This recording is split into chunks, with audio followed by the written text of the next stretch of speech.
Good morning. We continue with our lecture on heat treatment of steel. Now, in the first class, what we did is we revised the few of the items which was covered earlier, primarily the relevant part of the phase diagram of steel and time temperature transformation diagram, which is called isothermal transformation diagram. We also talked about 3 different types of product that you can get depending on the temperature at which you allow the transformation to take place in 0.8% carbon steel.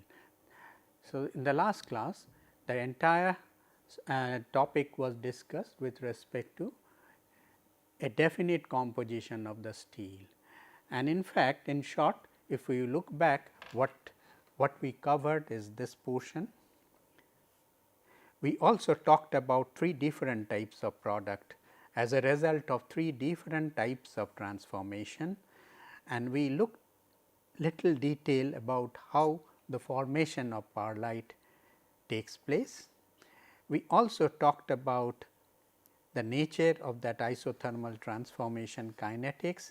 That means, we only looked at the kind of plot that you get, that is fraction transformed as a function of time.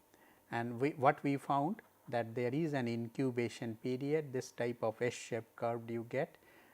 Any isothermal transformation like the one that you get in perlite, it starts only after a certain length of time at a particular holding temperature, and it is completed only after a definite time. So, there is a start time, there is a finish time, and both of these are functions of temperature, and let us build upon that further. In fact, if you try to recollect, there is some similarity in the heat treatment process of what we talked about in case of aluminum copper alloy, where we heat the alloy to the single phase region, and then if we cool it fast, you get one kind of structure. If you cool it slowly, you get another kind of structure. Now, if you compare the two, here also we talked about heating the steel, which is initially alpha plus ferrite plus cementite, and here it is alpha plus theta, which is some intermetallic compound of aluminum and copper.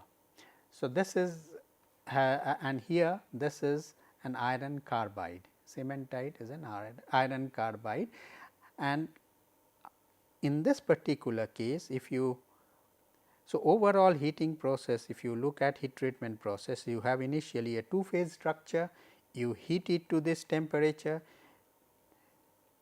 single phase region, allow it to remain at that temperature for some length of time, then you cool it very fast, you get single phase structure. Here also you get single phase structure, but look at the difference.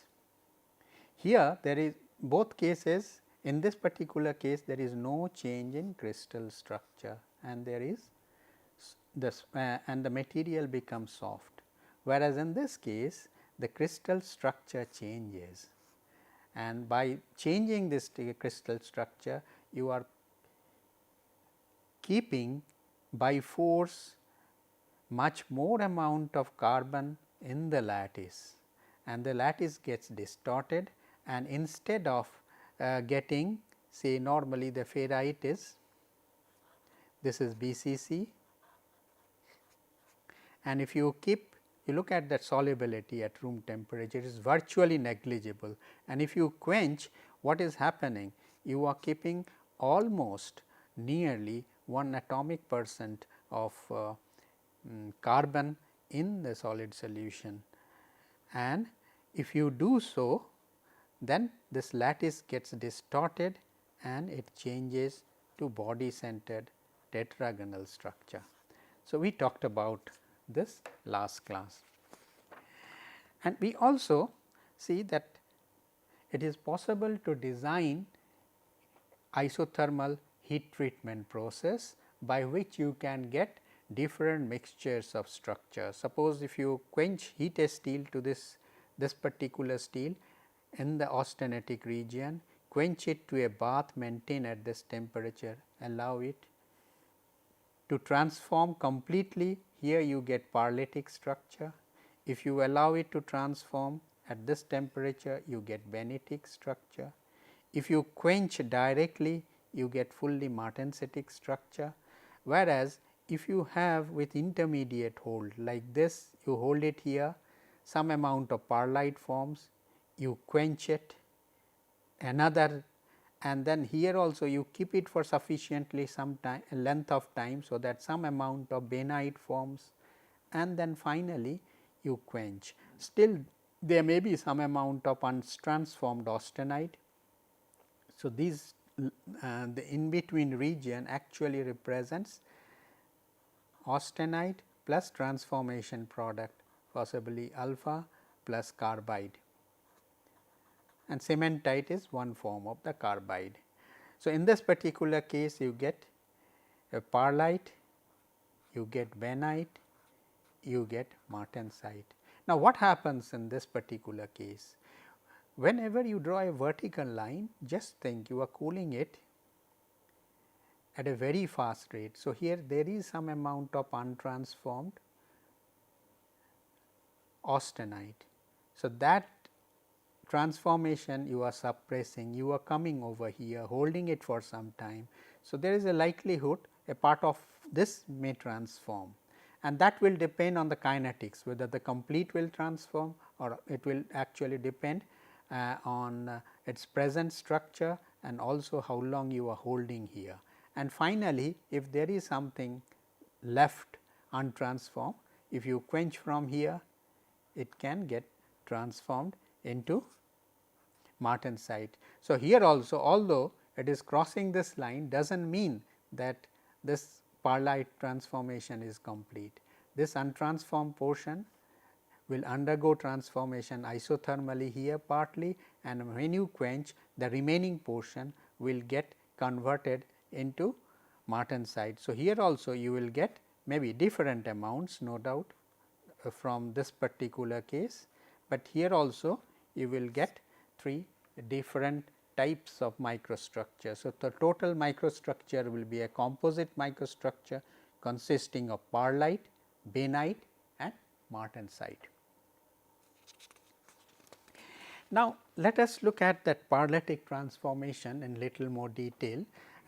Say here, say look at this, and if you plot this as was mentioned earlier, that you have quenched it here, then you hold it, you cool some of these, quench from here, here, and maybe if you look at that microstructure, you will find that in this particular case, this will be 100% martensite, here 100% martensite, 100% martensite. So, all these cases it will have the maximum hardness, and once parlite starts forming, the hardness will start dropping and you will get a different microstructure, that is parlite you will be able to see. Amount of parlite will go on increasing and it will reach nearly 100% over here. And if you plot this fraction transformed by following either this microstructure examination or hardness measurement, you can convert this data into fraction transformed. And if you plot this fraction transformed, you get some kind of this type of an S shape curved. So, initially the transformation is slow, it picks up, it is midway, it is the fastest, and again the growth area decreases. The different nodules, when they try to grow from different areas, when the transformation is nearing completion, they will impinge on each other. So, therefore, that growth process will be inhibited. So, again this rate of reaction decreases. So, this is the nature of this fraction transform, and if you look at that nature, you will find that it usually follows this type of kinetics minus some constant k t to the power n, where n is some exponent, t is the time. And usually this scale is often we use in a logarithmic scale. So, this is how it is represented, and this form in fact it is shown here. I think here, look at, this is the same equation which is written little differently. This is the same equation written little differently. Instead of k, which is outside this parenthesis, we have put tau, t over tau. Tau is some characteristic time, we will come to know about it, and it is tau t over tau to raise to the power n. So, this is a famous Jenner Abrahami this Johnson-Mail Abrahami equation, and we will know about it, how it is possible to derive that in this particular case we do expect this type of representation. Now, the question comes, what are the experimental techniques one can adopt to find out this or to know about the transformation kinetics or kinetics of paralytic transformation. One I mentioned is the microstructure examination. You do some interrupted quenching from that isothermal temperature, look at the microstructure. On the same sample you can follow the transformation by measuring hardness, and hardness is a function of microstructure. So, when you have martensite you will have maximum hardness, and when you have perlite you will have minimum hardness. So, in fact, if you plot this hardness, say suppose you measure this hardness in our Rockwell's scale, and here is the time. So, initially when you quench, up to some time you will find that hardness is possibly around RC 64, and it remains, and thereafter it starts decreasing with time, and finally it levels off to a some lower temperature depending on that isothermal strength, which may be around RC 30. So, here from this plot you can say this is the start of transformation, this is the finishing point of the transformation Tf, this is the starting point of the transformation. Same thing is possible with resistivity, and also it is possible to follow this type of transformation by measuring the change in length. Whenever any phase transformation takes place, the crystal structure may be changing, there is a redistribution of solute element which results in change in length. So, this also can be used, and we all know when we talk about transformation, always there is some energy change, some enthalpy, that heat, either it is exothermic or an endothermic process. So, if you can measure some calorimetric study, so differential scanning calorimetry or thermal analysis can also be used to follow the transformation kinetics. Now, a point about the nucleation and growth process. Now, here look at that nucleation, and schematically it is shown over here. You have a certain number of nuclei which has formed, and with time two things can happen. One is, if these nuclei they are stable, their size is greater than the critical size, they will grow. So, which is shown over here, this nuclei is growing, and simultaneously fresh nuclei, stable nuclei may also form. So, two things take place parallelly. So, you have nucleation going on, you have growth of stable nuclei. So, two processes they take place parallelly, whereas we can also think about a process like this. Say, okay, we say that there are only certain specified site where nucleation can take place, and only after all these sites are having some precipitate or some transformation product, only then the subsequent transformation will take place. So, that means this is initially nucleation takes place, and when all nucleation sites are saturated, then only growth process sets in. So, this is that kind of a process.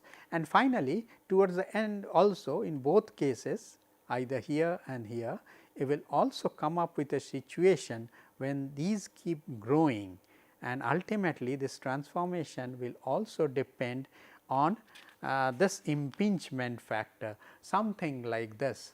Say suppose here these are growing, then they start, a stage will come when they start touching, and finally you know they start touching. So, here this growth in this direction is inhibited. So, this will grow in this direction, this can grow in this direction, and ultimately you know this grows, and by the time this grows comes up to here, maybe this also will grow, they come, and you have this kind of structure developing.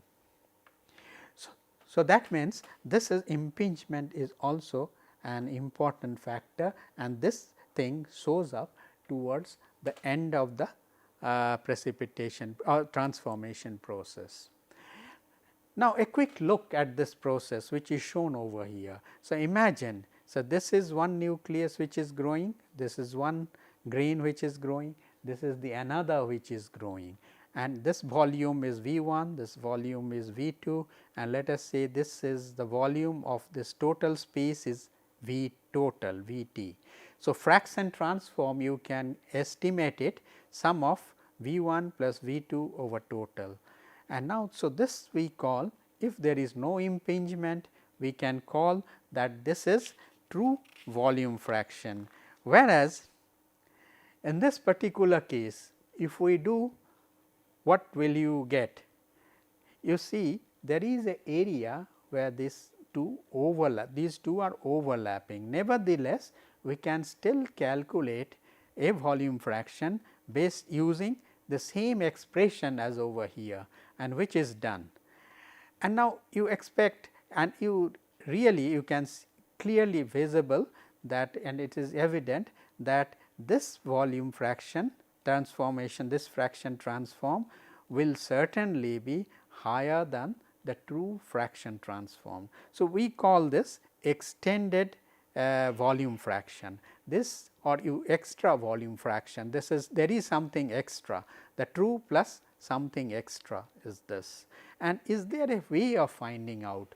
So, that means if you look at, say suppose we say that there is a relationship, there is a small increment in true volume fraction, and there is a small increment in this extended volume fraction. Now, these two, they will be nearly equal when volume fraction is very close to is very low. Chance of impingement is remote, but when f approaches say 1, in that case what should happen? Then this increase in true volume fraction will be extremely low, it should tend towards 0. So, that means df should tend to 0. So, that means one relationship that obviously that becomes obvious, that this is likely to be given by d, this is f x extended volume fraction 1 minus f. So, you look at it, if you put this as 0, both are equal, whereas if you put when it is approaching 1, then you see there is a large difference between the two. So, this is approaching 0. So, therefore, where this offers a simple method of finding out the relationship between fraction transformed, and which can be done very easily. Say, how will you do it? See, in that case what we can assume, say if you make some assumption, suppose we make this assumption, that is site saturation model. That means, you have fixed nucleation site, you have only n number of nucleation site, and once all these n nuclei they are formed, then only growth sets in. So, you can easily find out, say suppose if the radius of that nucleus is r. So, your volume will be proportional to this, which is 4 pi by 3 r cube. So, this is the volume, and if we say that there are n nucleus of this type. So, you multiply this with this.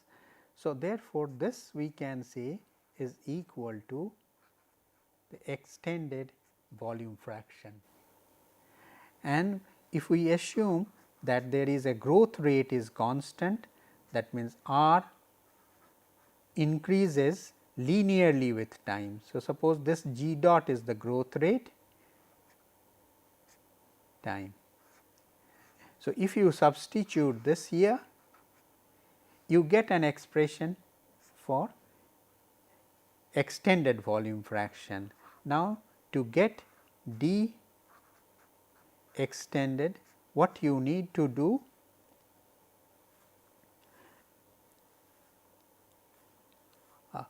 is differentiate this expression. This is a function of time, you differentiate, and this we know is equal to f over 1 minus f.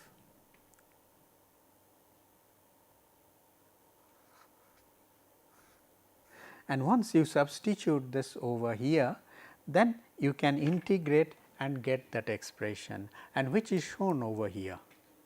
Look at these steps. So, here these are the nuclei, fixed number of nuclei, and this is what has been done. You have certain fixed number of nucleation site, and once these all sites are saturated, this is the extended volume fraction. Differentiate it with time, you get this, and then if you integrate, you get this expression. And what do you get? Look at that expression. See, this is a constant. This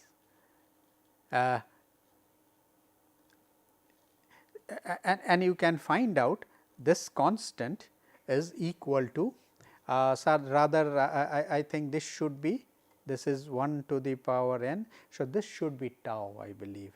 So, this you can find out what will be the tau.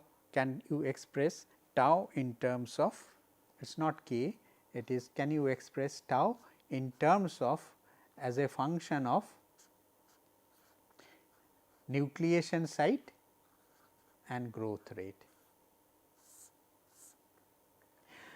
So, in fact, this type of derivation helps, because it helps you to analyze the experimental data that you collect, and it helps you to get a physical insight into the transformation process. And in that case, if you get a good physical insight by controlling the experimental parameter, you will be able to control the microstructure, and you will be able to therefore control the properties that you expect, and this property in turn will affect the performance of the material. Now, look at I mean, for that paralytic transformation, actually it has been extensively studied, and it follows this Johnson-Mehl-Abrahami equation. And here the assumption is both nucleation and growth rate, both are constant. That means, nucleation, there we assume that is a fixed number of nucleus in the previous model, and here we say that this is constant, n dot is constant, and growth rate is constant. So, here also we can try and find out a small increment in this. So, at any instant there will be some amount of nucleation, and you can find out what will be the number of nuclei at any time. So, at any time that there will be certain number of nuclei present, and this you can easily find this out, because this is nucleation rate is constant.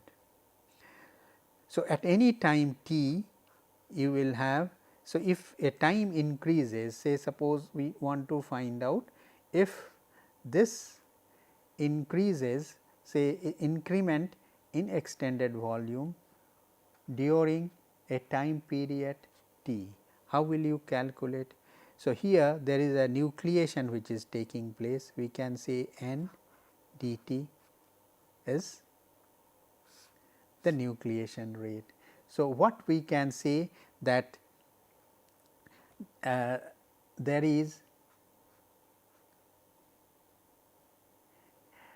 up to a certain time, this has been following this nucleation kinetics. So, up to that time n dot times t, this is many nuclei are already there, and these are going to grow, and then what you can do is you find out the average size of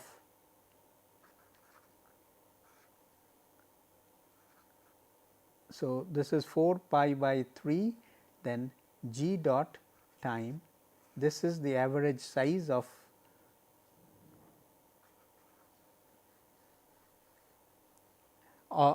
the nuclei. So, with this if you try to solve the previous equation which is shown here,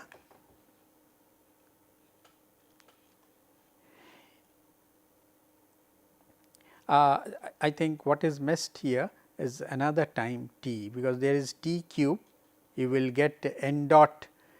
So, this is nucleation rate. After that, here you have to insert a time t, which is missed over here. And so, here therefore, you will get this will be t to the power 4, and then you integrate this.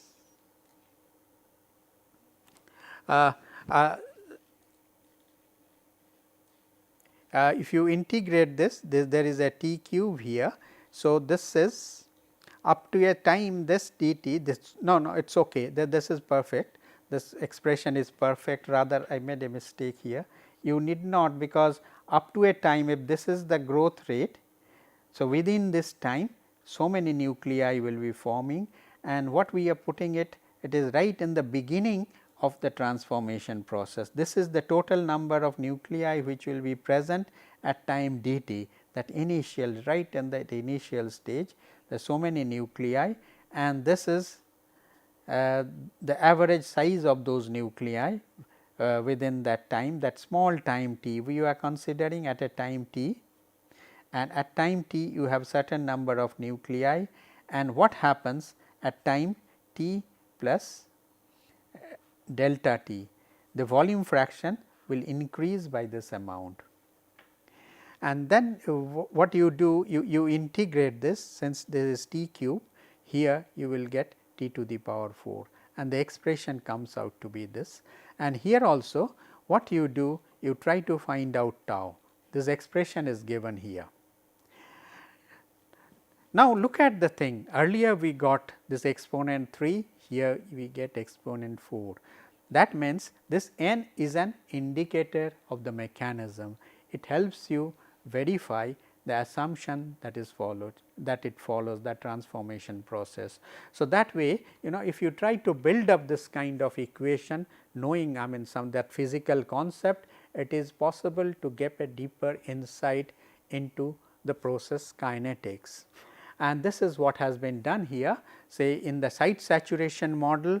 If the sites are saturation model, this exponent is 3, whereas if you have a constant nucleation, constant growth rate process, then you get exponent 4. And similarly, as we it is possible to show with other subsequent mechanism, this exponent changes, and it also sometimes it also gives you the shape of your precipitate as well.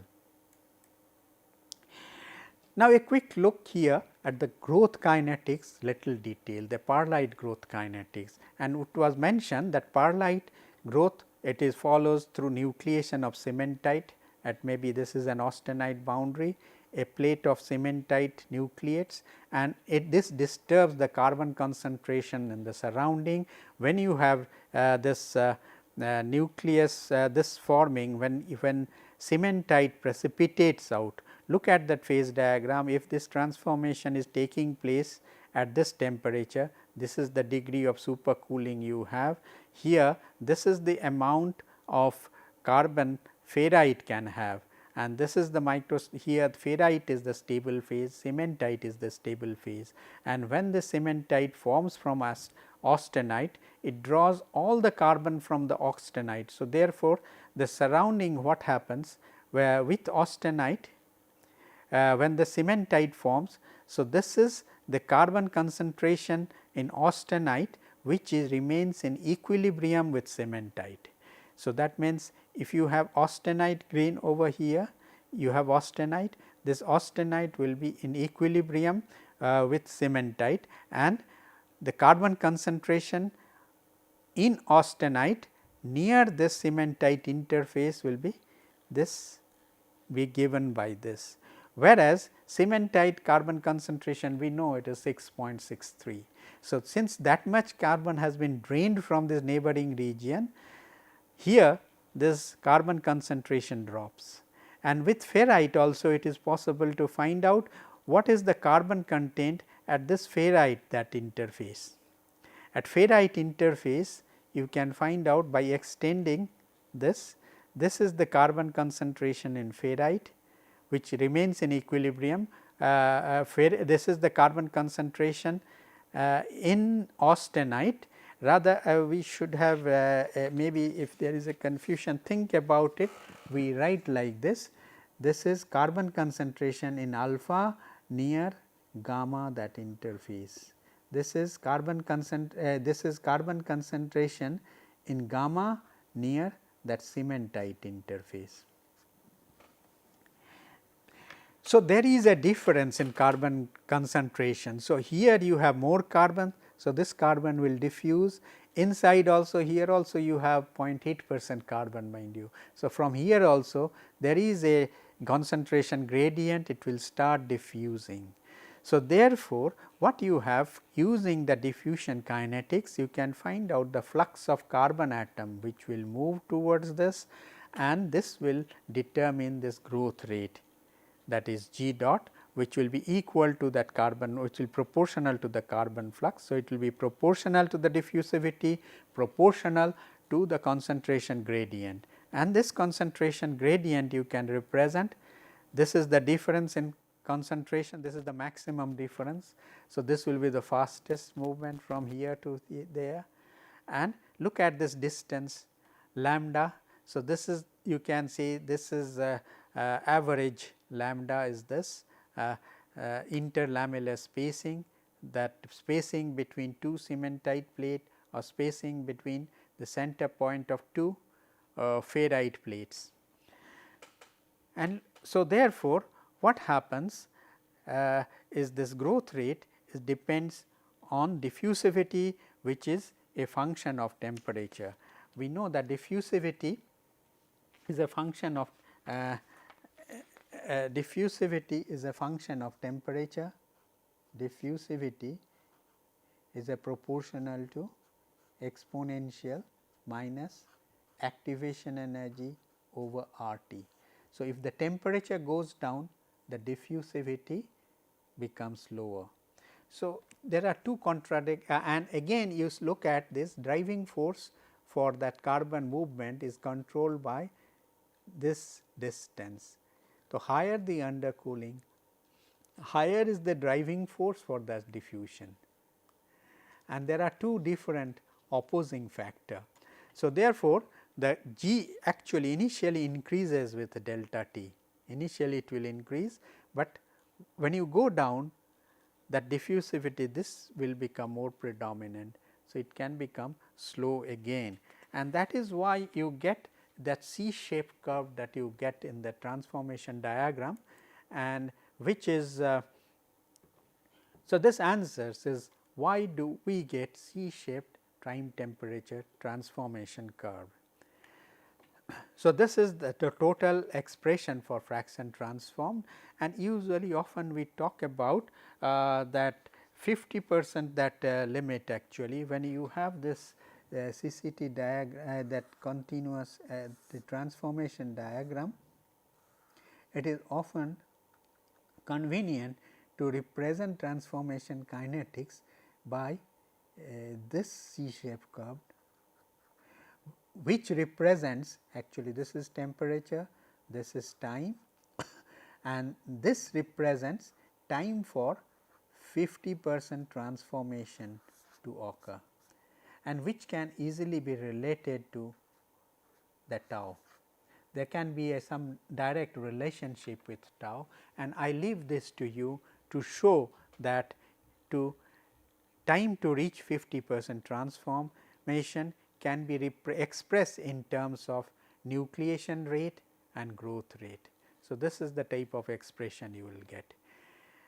And to sum up here up to this is at low delta t you have driving force for both nucleation and growth is low, and at high delta t the diffusion rate becomes extremely slow.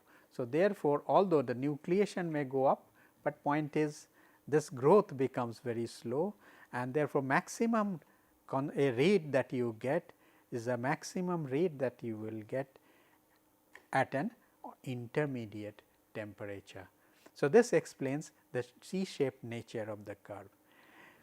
Now, a quick look just now so long we looked at only the eutectoid steel. What happens if the carbon content changes? In that particular case, the nature of the CCT diagram will change, and what change will be there?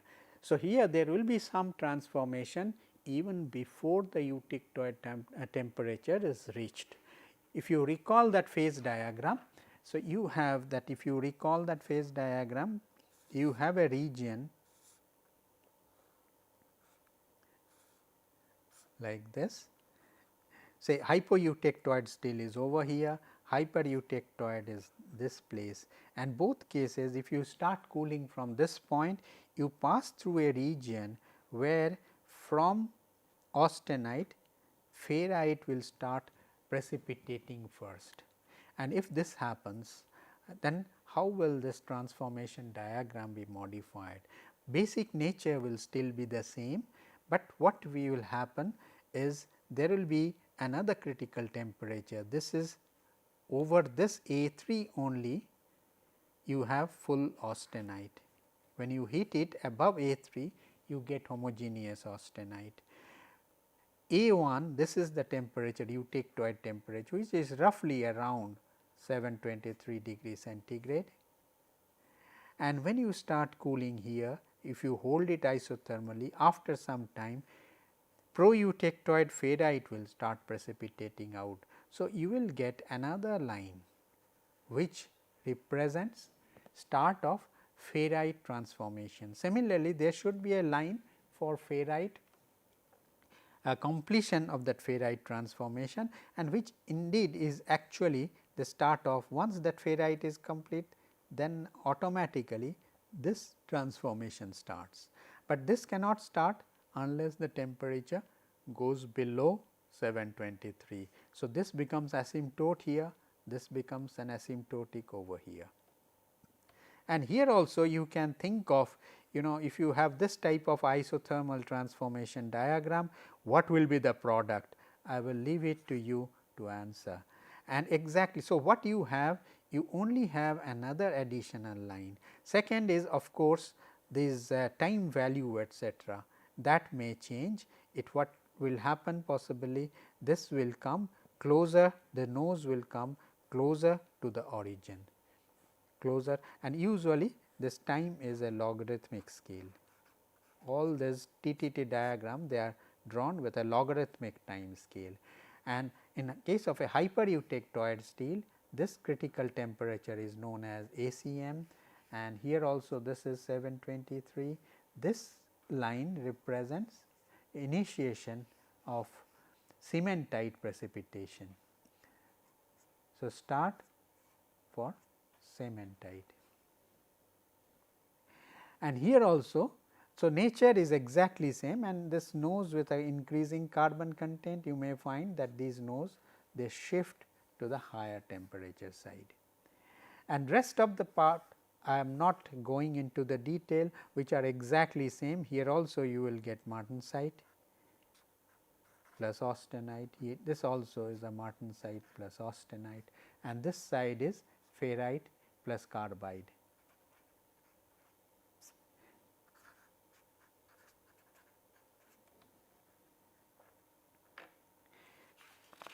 Now, let us see, we talked about bainite, and bainite is also an eutectoid product. What we can see, this is a low temperature eutectoid product.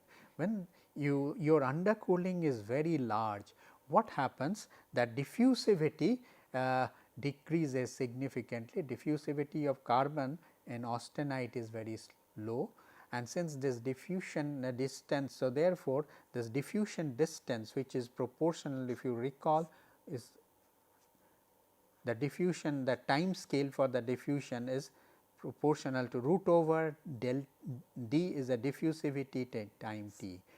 So, if this becomes very small, very low, this becomes small. So, the carbon, the distance the carbon can diffuse is shorter. So, therefore, you get a much finer dispersion of carbide. Another thing, so the type of product that you get is little different. Now, in case of, and one can actually visualize that you have two sets of that C curve. This is the set of C curve which is for pearlite, this is for pearlitic transformation.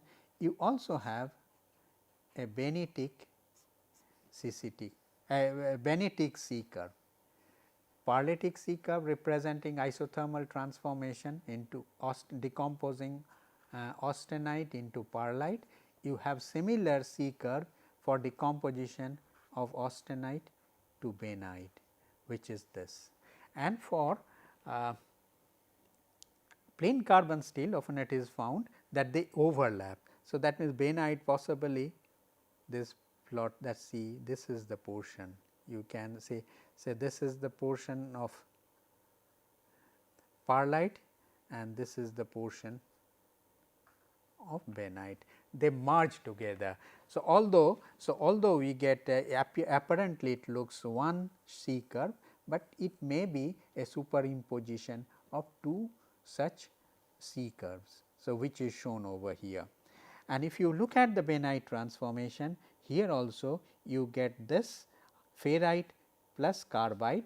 Sometime in certain, particularly in low temperature, instead of cementite you may get a little different carbide called epsilon carbide. So, which is approximately 2.4 C. So, this has a little cementite roughly is Fe3C. So, here what you can say, here there is a little more carbon possibly.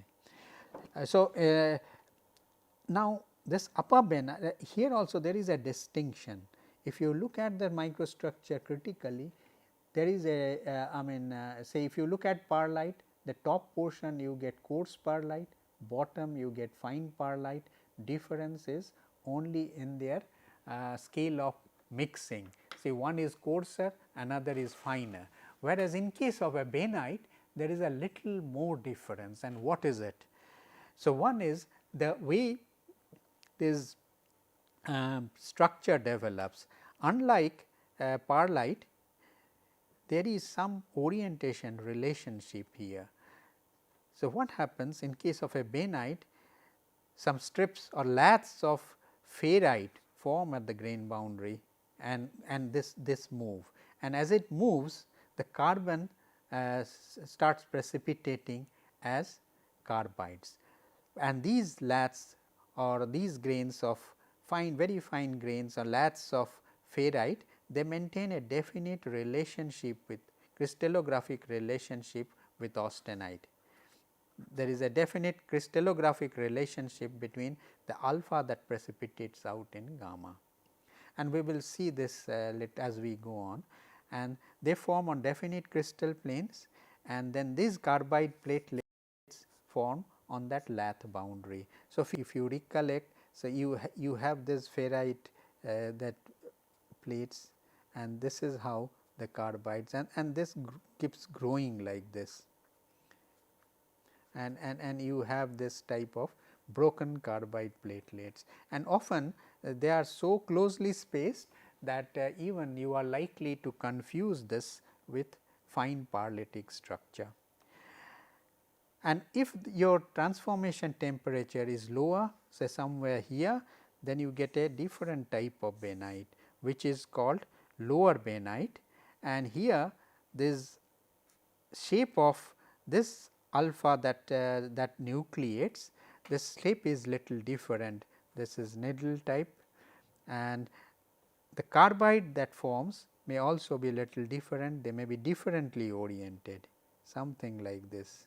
But here also there is a different orientation relationships that it follows with austenite, and carbides are in the form of very small rods, thin rods within this needles of these grains of ferrite that forms. And as we will go on, we will see often one makes get confused between the structure of lower bainite and martensite. And if you cool that sample from austenite, you quench it in water, we mentioned that you get martensite, and last class we talked about the structure, but it has few other characteristics which are listed here. Here there is no change in composition.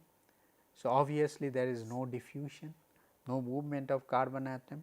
It is athermal. The transformation continues as long as temperature goes down. Once the temperature goes below this, it starts when the temperature goes below a critical temperature, and once the temperature is crossed, it goes on, it continues as long as you keep it cooling. If you hold in between, then the transformation stops. So, this is the athermal character of martensite, and this is specific to iron carbon martensite what we are talking about. We will later see there are certain different varieties of martensitic transformation.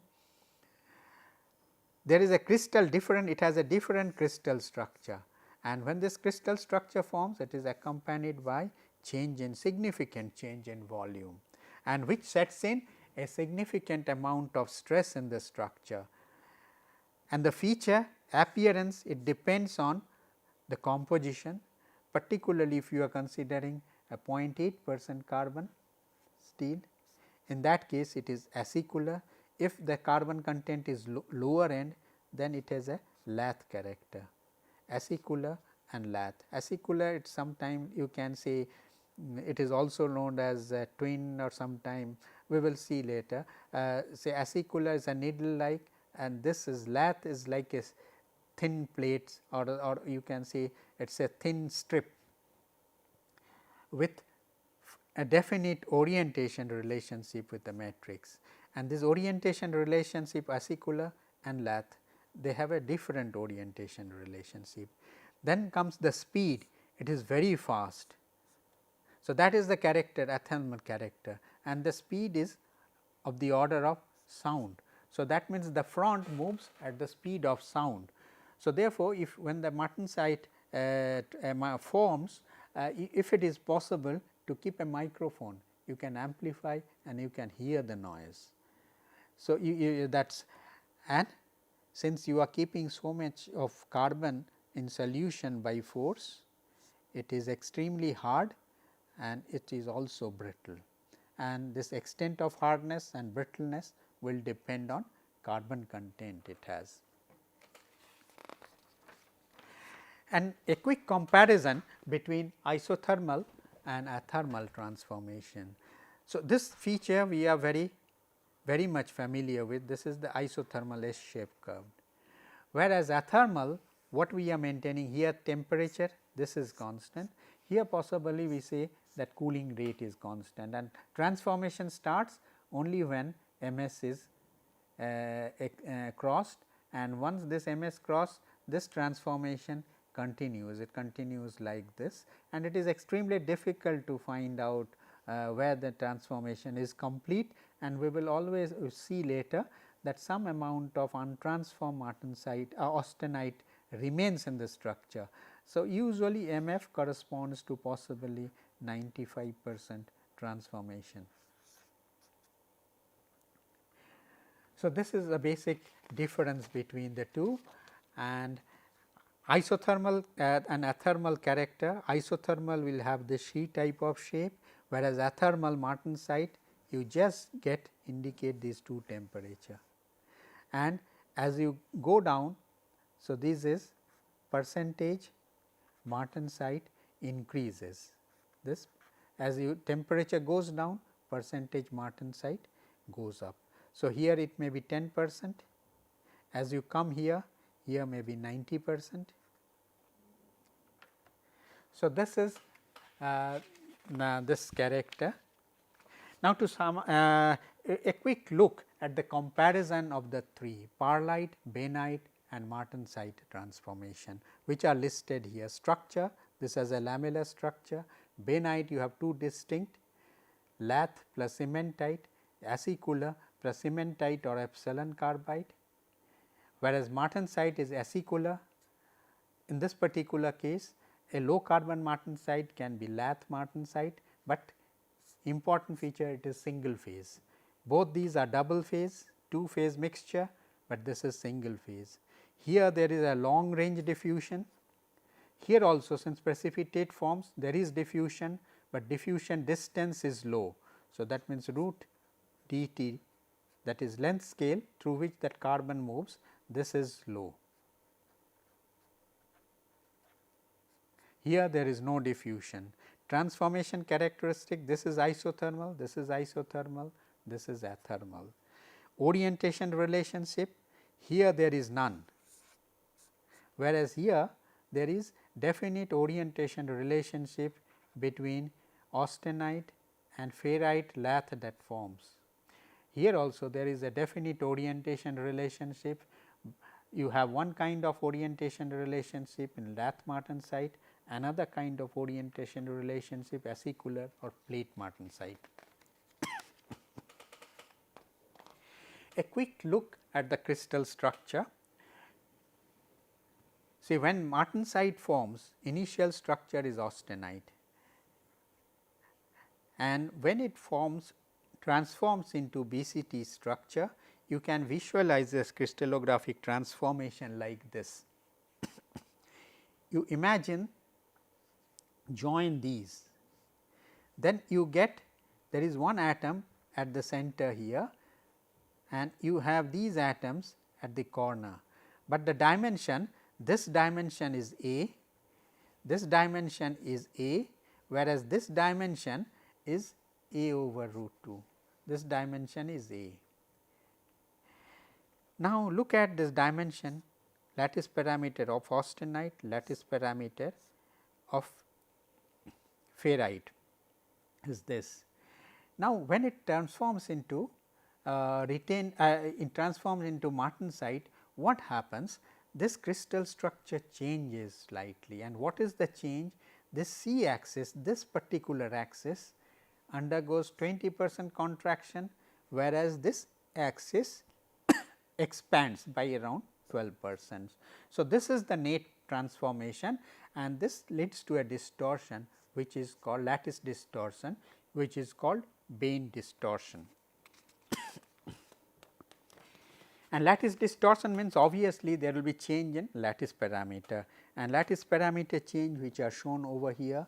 This is the lattice parameter of austenite, it changes with percentage carbon, and this is the lattice parameter of we can say martensite. When the carbon content is low, this is alpha, in that case this here it is nearly BCC, whereas as carbon content increases, the C axis increases, because there is, we said that there is a contraction, no doubt, but still that contraction is not large enough, you know it. So, and whereas this is this expands, but still both are not no longer are not necessarily equal. So, therefore, what is happening here, this C by A ratio goes on increasing, and because of this there is a heavy lattice distortion. So, higher the amount of carbon, there is a more lattice distortion, and this reflects in the strength of the martensite. So, that means, and martensite very often in engineering scale is a Rockwell hardness, it is measured RC, this is around 64, and when it goes around 0.6, this 0.64 hardness is attained. Before that, beyond this, the hardness increase is nominal, which is not, does not show in Rockwell hardness scale. So, we stop right over here. Next class we will talk about little more about martensite and build upon that. And what we have done today, to sum up, let us see summary. We looked at the nucleation and growth process critically. We derived the Johnson-Meyer-Brahmi equation, and we have seen based on that assumptions that time exponent it changes, which, and this n is an indicator of the physical processes that control transformation. We learnt about why the isothermal transformation curve has a C shape. We talked about parlytic, benitic, martensitic transformation in little detail.